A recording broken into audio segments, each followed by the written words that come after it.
Troisième partie de l'Africa Newsroom. Nous sommes toujours avec Francis Mouketo, politologue, Emmanuel Kouzou-Mwami, analyste économique et politique, et Amadou Diagne vient de nous rejoindre sur ce plateau. Bonsoir. Bonsoir. Vous êtes président du FOGECA, le Forum des opérateurs pour la garantie de l'émergence économique en Afrique. Avec vous, on va revenir sur le gala qui va s'ouvrir dans quelques jours à Dakar, et c'est donc dans notre Zoom Société.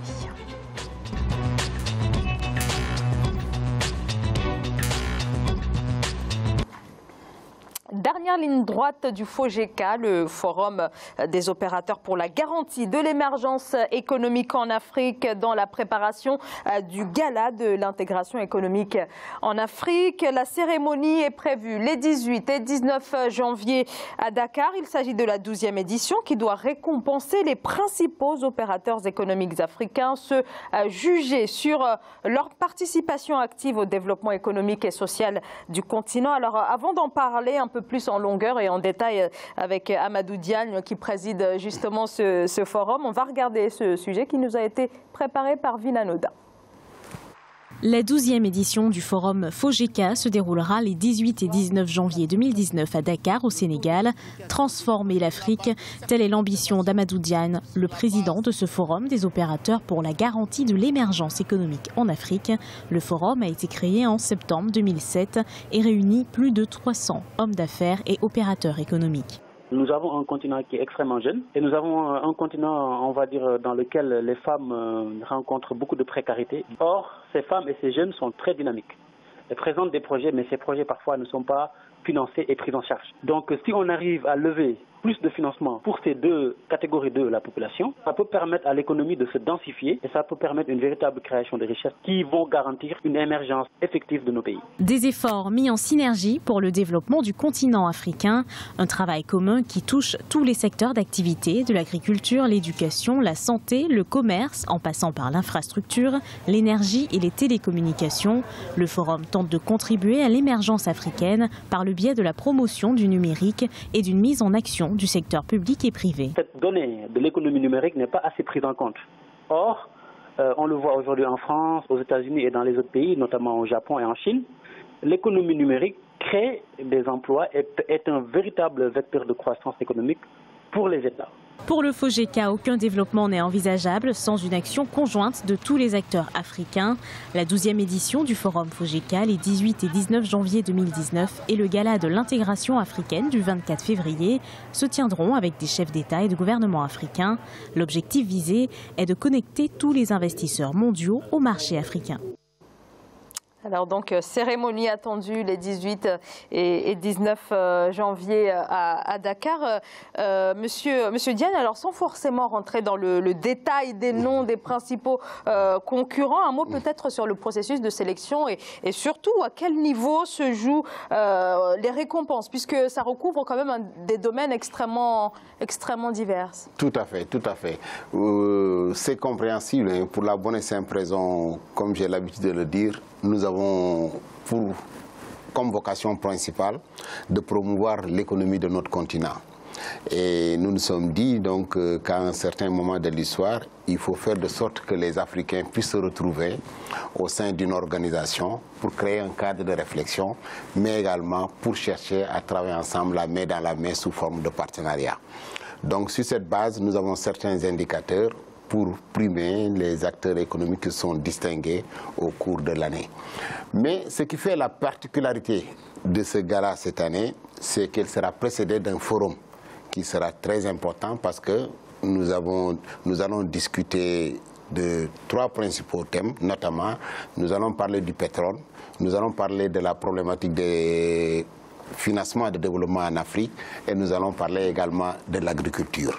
Et c'est après 48 heures de discussion que nous allons nous retrouver le 19 au soir pour primer les acteurs économiques que nous jugeons être les meilleurs, que nous évidemment sur la base de certains indicateurs, pour servir d'exemple évidemment aux filles et aux fils de l'Afrique. Et je pense que nous le faisons depuis 12 ans, mais depuis 12 ans, nous nous rendons compte actuellement que notre objectif est en train d'être atteint parce que le gala est devenu aujourd'hui un moment fort pour l'Afrique. Alors peut-être une réaction de nos deux invités, Francis Mouketo, tout d'abord. Écoutez, c'est une très bonne chose, quelque chose qui se pérennise au bout de 12 ans. Et j'entends là qu'il y aura des chefs d'État africains qui seront invités à ce forum. C'est une très bonne chose. Maintenant, quant à la nécessité d'un développement tous ensemble, là il y a un vrai problème. Il faut effectivement que ces modèles de développement puissent servir à toute l'Afrique subsaharienne, puisqu'aujourd'hui il y a une crise de gouvernance, une vraie crise de gouvernance. Je pense que votre forum devait effectivement travailler dans ce sens pour pouvoir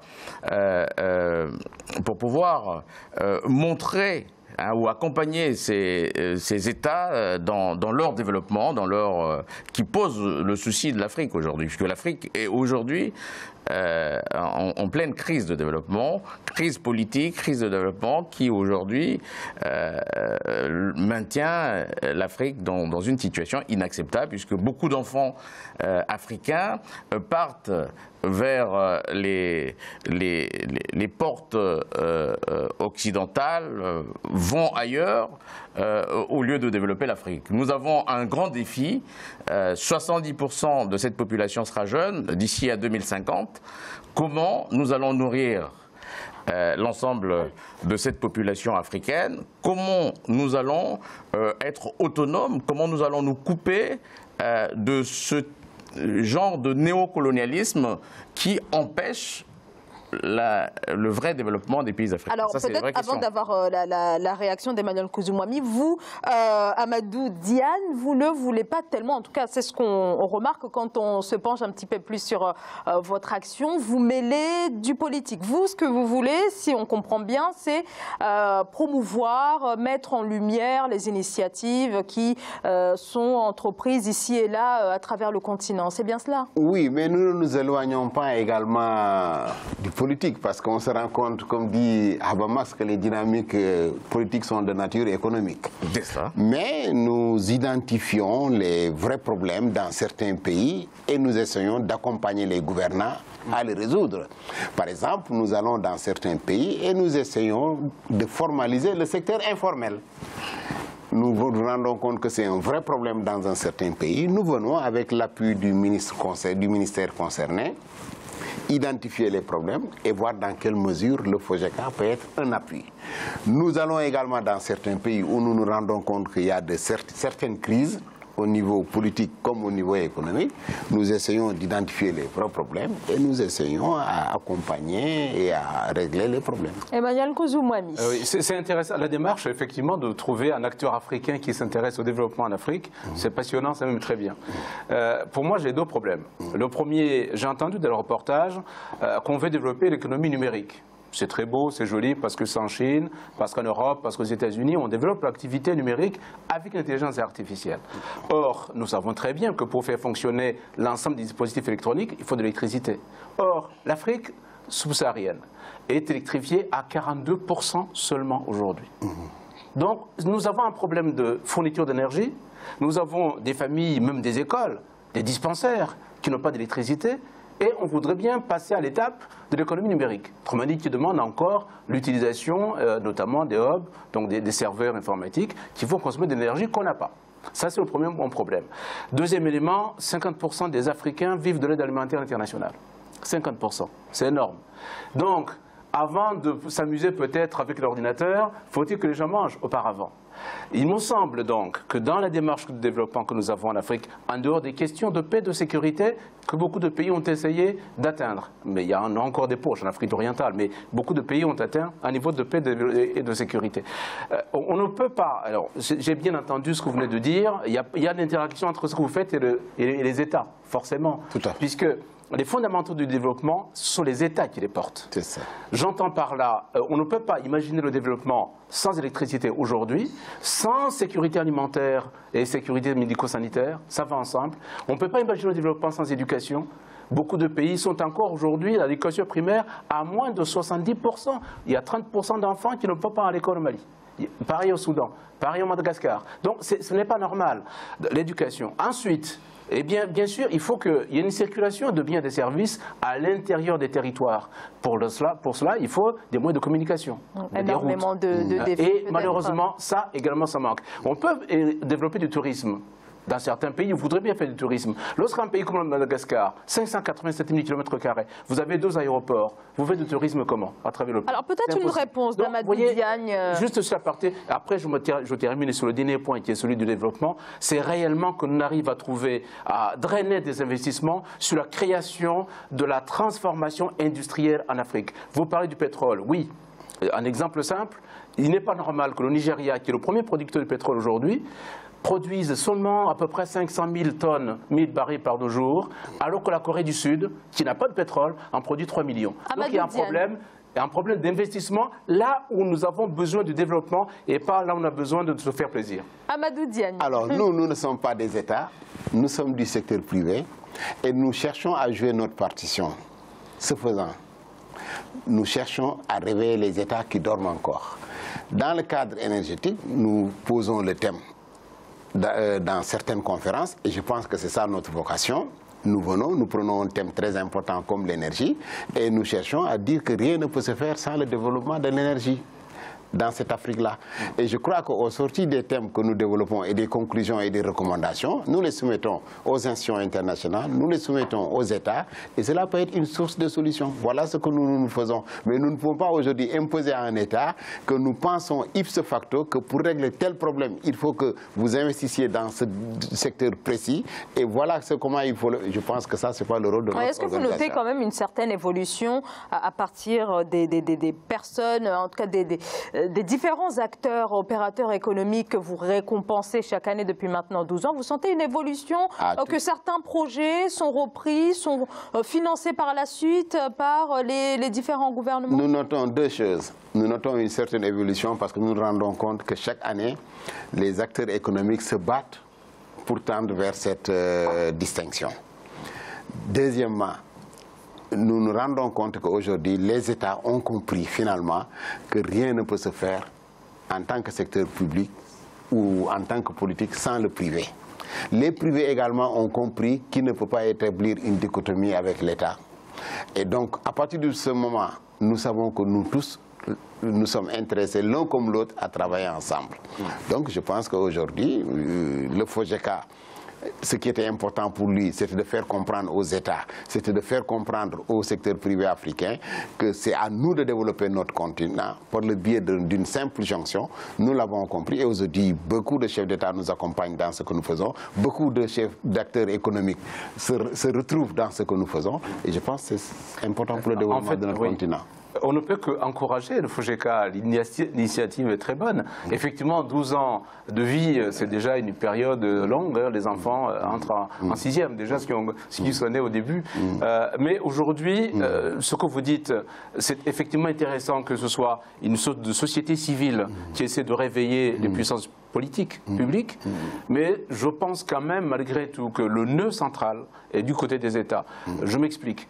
On peut effectivement, dans une grande ville comme Dakar ou Abidjan ou Accra, trouver des jeunes qui ont des talents exceptionnels et qui ont développé des activités secondaires, enfin tertiaires et même quaternaires. On peut en trouver. Mais derrière, la question que je me pose moi en tant que citoyen africain, c'est de me dire, et les routes alors pour se développer? Parce que les pôles économiques régionaux ne sont pas que dans les capitales, heureusement d'ailleurs. On voudrait qu'un grand pays de plus de 500 000 km², ou même 300 000 km², puisse avoir 3, 4, 5 pôles économiques régionaux. Pour pouvoir relier les différents pôles économiques régionaux, c'est pas compliqué, il faut des routes ou des autoroutes ou des aéroports pour que les gens puissent se circuler simplement. Il ne faudrait pas que nous ayons des pôles d'activité dans les capitales et rien de l'autre côté dans le reste du pays. Donc votre rôle aussi en tant que, bien sûr, animateur du développement économique, c'est aussi de mobiliser les États en disant, eh bien, il ne peut pas y avoir de développement d'un pays sans moyens de circulation, de communication intérieure. Mais je préfère animateur de développement économique qu'une sorte de société civile. Nous ne sommes pas du tout une société civile. Comme vous voulez, mais l'interaction avec les États est indispensable, puisque, in fine, celui qui doit soutenir, qui doit développer, qui doit se responsabiliser sur le développement sur le pays, et j'aime bien le mot émergence, ce ne sont pas les sociétés civiles qui vont émerger, ce sont les États. Et aujourd'hui, bien sûr, c'est aujourd'hui devenu un mot à la mode, tout le monde est émergent. Hein, le Gabon est émergent, le Sénégal est émergent, le Cameroun est émergent, mais quand vous cherchez les éléments qui font d'émergence en termes d'indicateurs économiques, vous êtes complètement déçus. Alors, avant de laisser la parole à Francis Mouketo, justement sur l'émergence, est-ce que vous trouvez, vous également, que ça reste un mot galvaudé? Oui, mais à mon avis, beaucoup d'efforts sont en train d'être faits sur ce mot émergence. En tout cas, en ce qui concerne le Sénégal, que je connais très bien, et d'autres pays que j'ai eu à visiter aujourd'hui en Afrique quand même, ce n'est plus l'Afrique d'il y a 10 ans ou l'Afrique d'il y a 15 ans.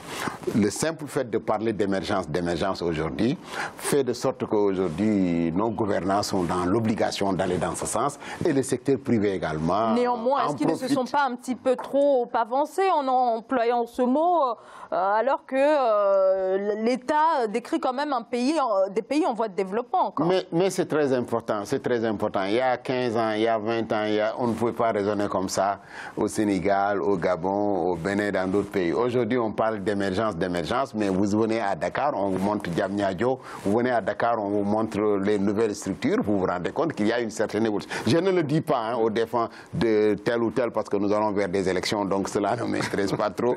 Ce qui m'intéresse moi aujourd'hui, c'est que, à mon avis, c'est très important d'avoir parlé d'émergence parce que ça se traduit dans la réalité. Mais pour moi, lorsqu'on aura atteint 100% d'autosuffisance alimentaire, quand on aura 100% d'enfants de l'école primaire à l'école, et quand on aura 100% d'électricité dans tous les pays, le Sénégal est à 65% d'électrification, c'est déjà pas mal, mais en Afrique dite subsaharienne, aucun pays n'a encore atteint 90% de production d'électricité. Francis Mouketo, parce qu'on arrive malheureusement sur ces éléments-là, on a besoin de progresser, et donc je retiens votre terme d'animateur développement.